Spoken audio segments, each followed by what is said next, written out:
worship of gods and goddesses has been a familiar theme in religious practice since the days of Nimrod.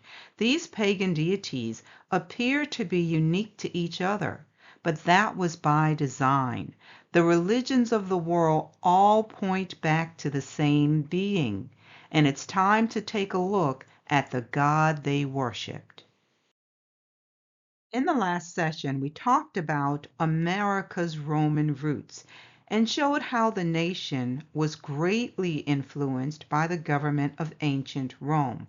But the worship of pagan deities began long before the formation of the Roman Empire and the United States. Religions around the world share common mythological traditions, and this passage in Revelation 13:4 is revealing the enemy that sought to create a counterfeit system that would attract worship away from the Most High.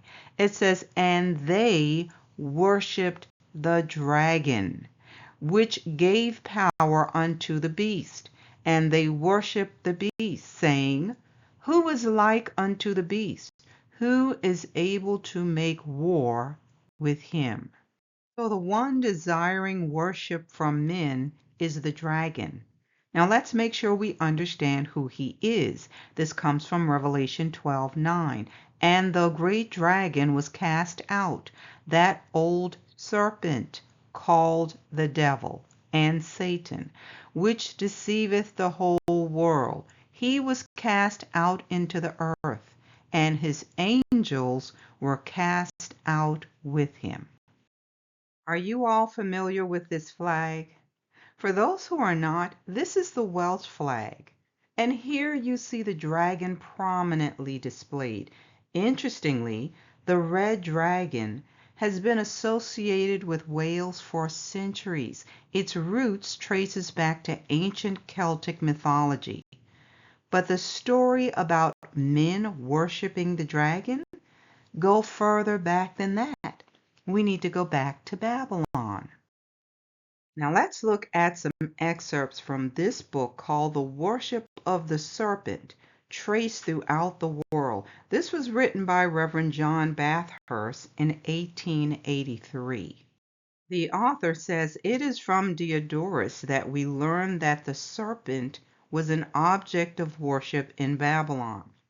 It says, in the temple of Bel or Belus was an image of the goddess Rhea sitting on a golden throne. At her knees stood two lions, and near her very large serpents of silver, 30 talents each in weight. There also was an image of Juno, holding in her right hand the head of a serpent. So even though we see various cultures serving an assortment of gods and goddesses throughout the ages, all religions trace their origin to Babylon and the chief deity of all pagan religions.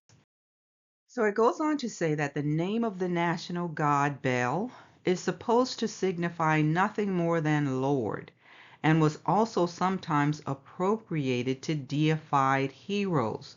Now, who were those deified heroes? The children of the fallen.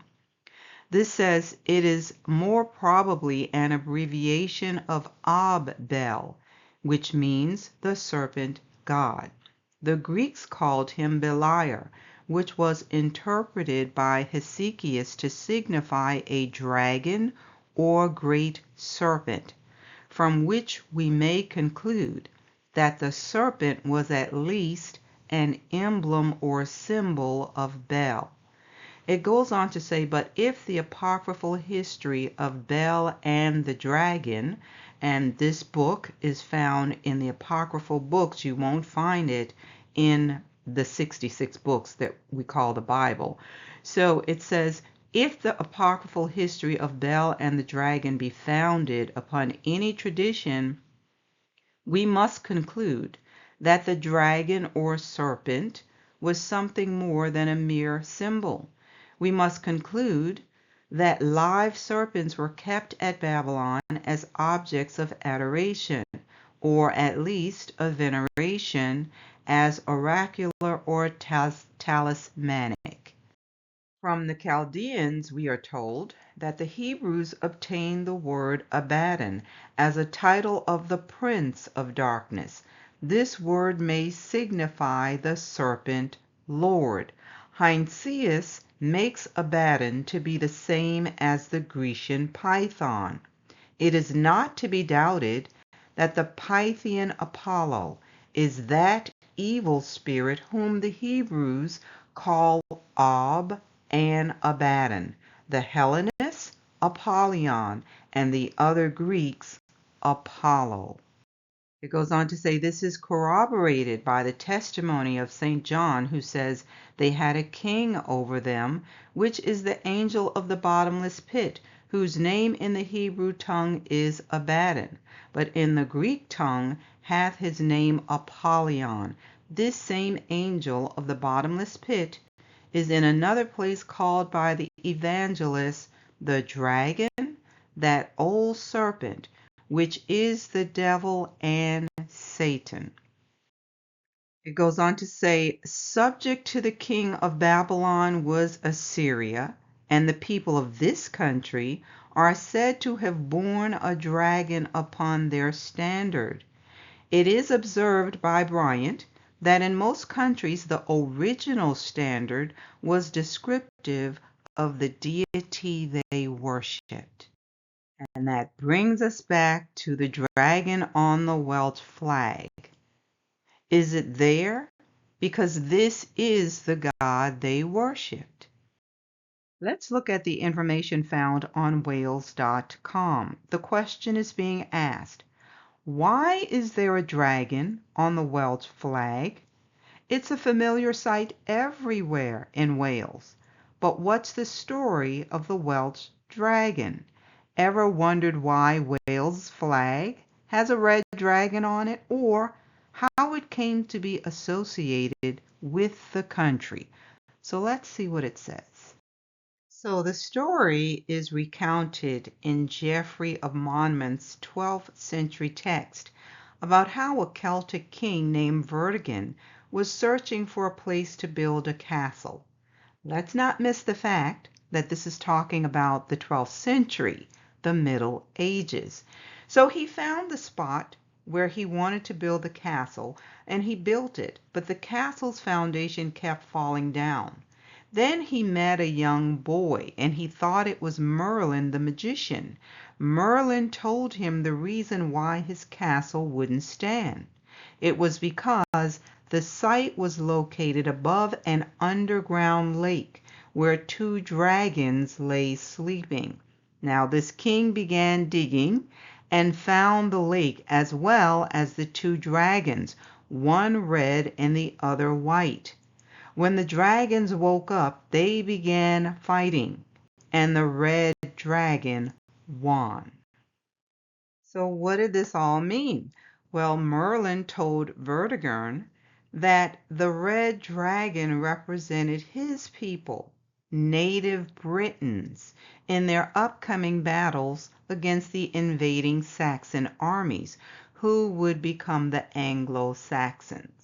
It goes on to say that over the years, the red dragon has become the symbol of Wales. Listen, it says, while the origin story might sound like myth and mystery, an excavation of Dinas Emyrus in 1945 showed evidence of a lake and a fortress dating back to Vortigern's time. Maybe dragons are real after all.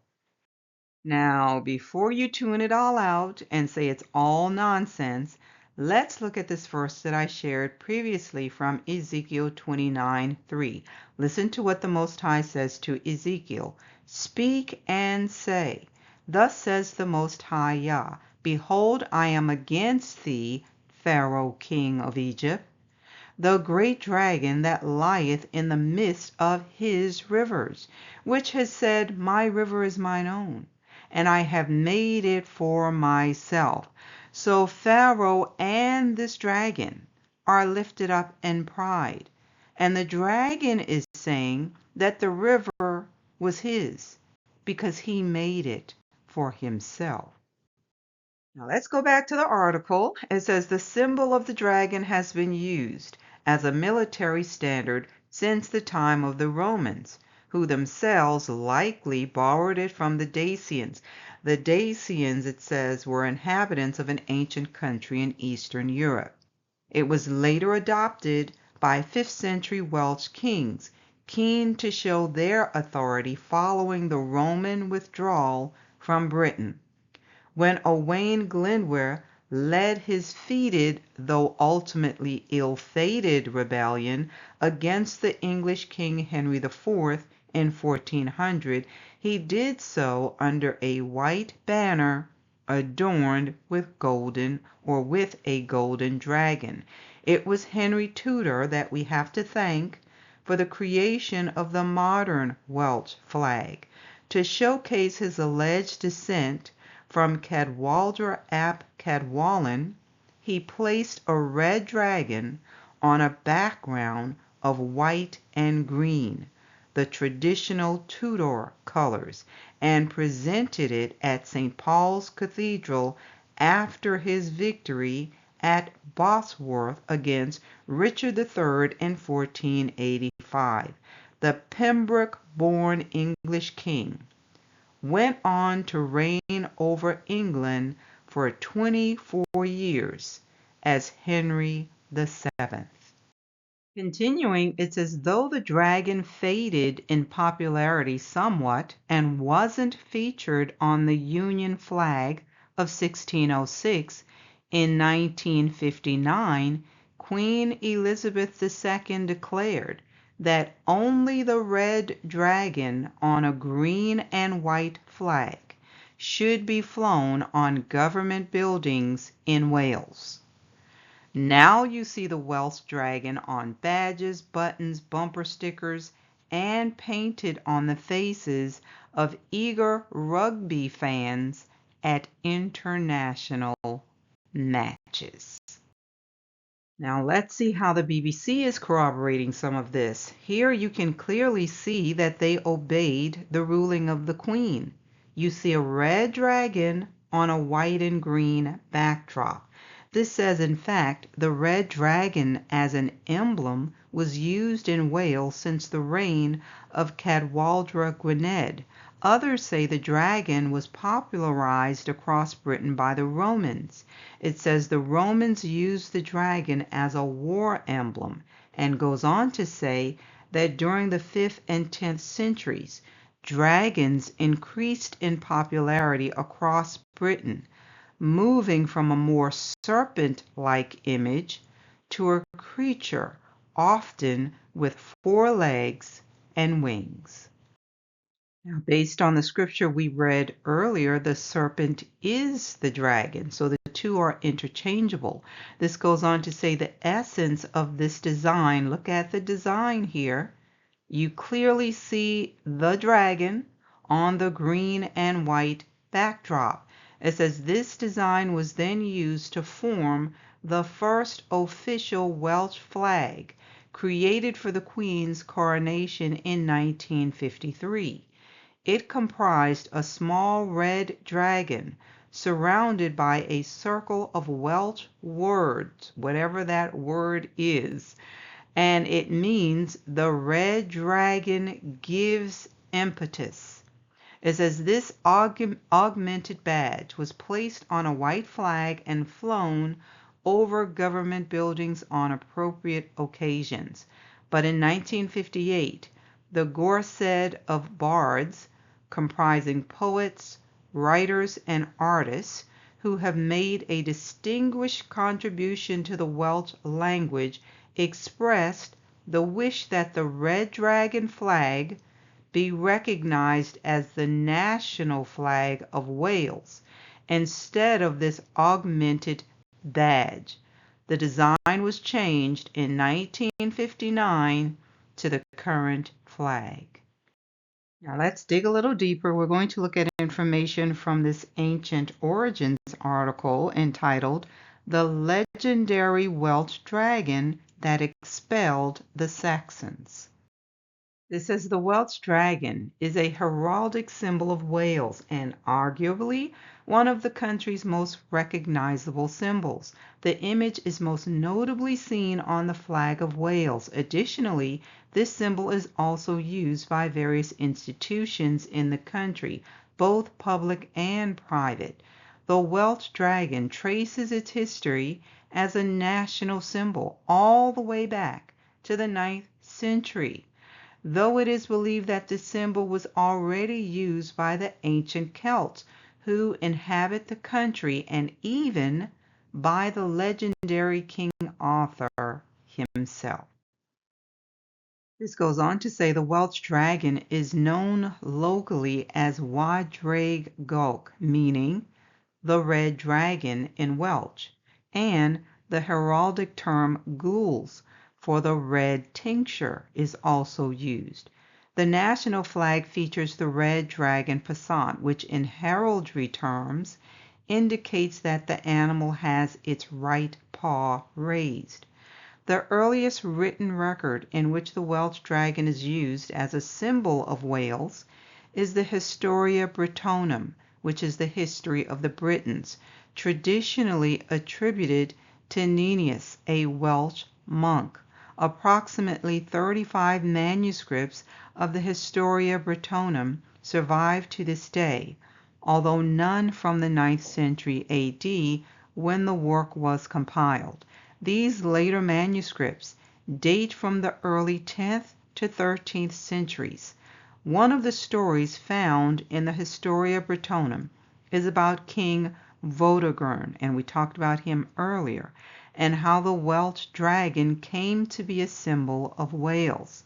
It says Vortigern is depicted as notoriously evil, as well as an illegitimate ruler who usurped the throne of Britain from his predecessor. In the Historia Brittonum, Vortigern is said to have found an ideal site to build a city. The king collected the necessary construction materials and had them transported to the site. All of the materials, however, vanished within a single night, thereby making it impossible to build the city. The king collected more building materials for his city, but the same thing happened. When this happened a third time, he consulted his wise men and asked them to solve the mystery. Now, you're going to hear a slightly different version of the story I shared earlier, but you're going to see that a good bit of it is the same. So the wise men told the king that he needed to find a child who was born without a father, and he was basically to sacrifice this child and then sprinkle the blood on the ground where the city was to be built. So they told him it was only by these means that he would be able to build the city he desired. So the king sent his men throughout Britain in search for this child, and they found him. When they found him, he was playing a ball game with a group of boys. Now, it says this may be one of the oldest references to football in the history of Britain. And if you look this up, you'll find sources that say modern football originated in Britain in the 19th century. It was called folk football. It goes on to say, the next day the boy was brought before the king to be sacrificed. And when he met the king, he asked why he had been brought there. Hearing the king's reply, the boy wanted to know who had given the king this advice. The king told the boy that it was his wise men who gave him these instructions. The boy asked the king to call them, and after questioning them and exposing their ignorance, the boy revealed the truth. So the boy told the king and his wise men to dig at the site until they found the pool. And it says, true enough, they found a pool, and in the pool were two vases, which the boy said contained a tent. When the vases were taken out of the pool and separated, a folded tent was found within. Next, the boy explained that there were two serpents in the tent. Serpents in this one, and the other it said dragons. Two serpents in the tent, one red and the other white, and asked the wise men to unfold the tent. Once again, everyone was amazed to find that what the boy said was true. At first, the serpents were asleep, but when they awoke, they began fighting, and the white serpent was winning the battle. The red serpent, which seemed to be the weaker of the two, recovered its strength, expelled the white one from the tent, and pursued its rival to the pond. It says, after the serpents had disappeared beneath the water, the boy explained the meaning of this mysterious incident. He told Voltigern and his wise men that the pool symbolized the world, the tent stood for Britain, and the two serpents denoted dragons. The red serpent, listen, represented the king's people, whereas the white one symbolized the invading Saxons. So both are people of the dragon. It says the boy foretold that although the Saxons have occupied much of Britain, they would be driven off the land and chased back to their homeland. The boy added that the king and his men had to leave as he was not allowed to build a city on that site. Fate had assigned the place to the boy instead. So the king asked the boy for his name, which was Ambrose, and gave him the site, as well as the western provinces of Britain. So in this story recounted by Geoffrey of Monmouth in his 12th century history of the kings of Britain, Ambrose is replaced by the renowned wizard Merlin. Now, there are other versions of the story, but the question remains, why do they have a red dragon on their coat of arms? Let's go on. It says, in medieval times, the Welsh dragon took on a more symbolic form. For example, the image of a gold Welsh dragon is said to have been featured on the royal standard of Owain ap Gruffudd, a Welsh leader who fought a war of independence against the English during the 15th century. The standard is called Wyddrag meaning the gold dragon. Subsequently, the Welsh dragon was introduced into England by the House of Tudor, which was of Welsh origin. At the Battle of Bosworth in 1485, the standard used by Henry Tudor, who became Henry VII of England, as a result of his victory, displayed the Welsh dragon. The king's coat of arms, as well as those of subsequent Tudor monarchs, also featured the Welsh dragon as a supporter. It says, after the House of Tudor ended, the Welsh dragon lost its popularity and its position on the royal coat of arms. The House of Stuart replaced the Welsh dragon with a unicorn. When the Union of Crowns took place in 1606, the new Union flag was created, which combined the flags of England and Scotland. Wales was not included in this flag. The same thing happened in 1801, when the flag was redesigned to include Ireland. It was only in 1807 that the red dragon was adopted as the emblem for Wales.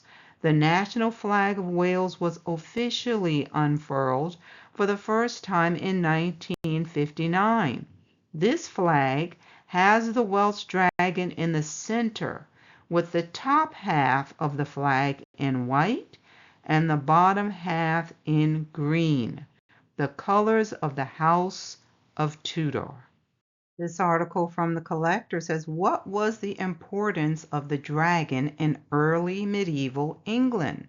It says dragons were prevalent beasts in early medieval art and literature. They signified cunning, greed, and power, and were occasionally even representative of the devil. So again, it begs the question, why place an image of a serpent or dragon on the official emblems, especially when you know what it represented? Was it a nod to the god they really worshipped?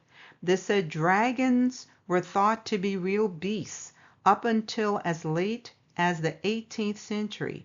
Knowing that they are creatures of myth now, it is curious that they were so prevalent in medieval art and storytelling. They were particularly popular in English art and literature, and were the famous opponents of characters like Beowulf and St. George. So this article is going to talk about what dragons symbolized in the early medieval world.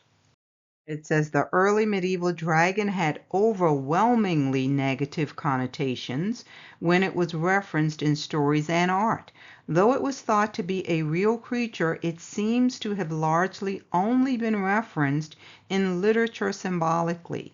In Old English, dragon, serpent, and worm seem to have been almost interchangeable terminology, with dragons referenced using the terms draca or worm. Let's go on. It says their dragons look much like our contemporary understanding of a dragon. It was winged with a large reptilian body, a tail, talons, fanged teeth, and it often had horns. Some dragons are depicted with scaly bodies, others with feathers, and some were shown with beards. Most depictions of dragons from this period seem to have gone back and forth between an understanding of the dragon as a reptilian monster and as a bird-adjacent creature because of its wings. Naturally, no depiction of a dragon could have been based on an artist's experience of one. Now, why would they want to be associated with something like that? And is this why you often hear people refer to the blue bloods as reptilians? It goes on to say it was said that a dragon's strength was in its tail, not its teeth, and that a dragon's venom was harmless. Rather, anything a dragon caught it would kill in the coils of its tail. Dragons were said to be the enemies of elephants, but they also could not stand the smell of a panther's breath and would hide from a panther's roar. Generally, dragons were thought to live in India and Ethiopia. It is curious, then, that they are prominent figures from Germanic mythology and Old English literature. It says, though predominant in Germanic mythology, dragons were also figures in mythology from around the globe. For example, the dragon was the most frequently represented beast in the medieval Muslim world. So dragons represented both good and evil and chaos. It represented the divine and the satanic. It represented blessings and destruction. Let's go on. It says Arab variations of the dragon were heavily influenced by ancient Mesopotamian mythology as well as Central Asian and Persian sources.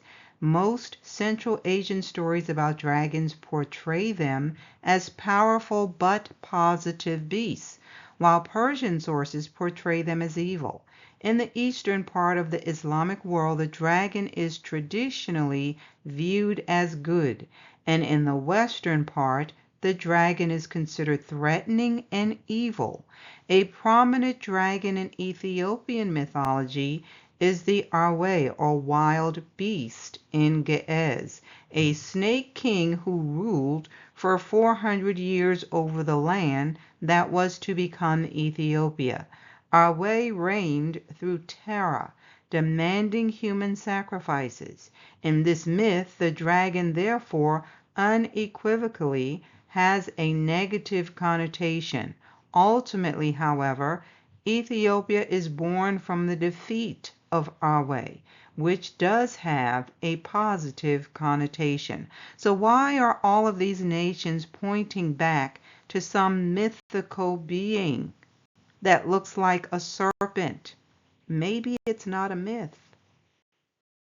Continuing, it says dragons have a long history in Chinese visual culture. Images of dragons in Chinese art can be traced as far back as the Neolithic period, as well as to the Han Dynasty from 206 BCE to 220 CE. Dragons were believed to be the divine rulers of moving water, residing in rivers and oceans.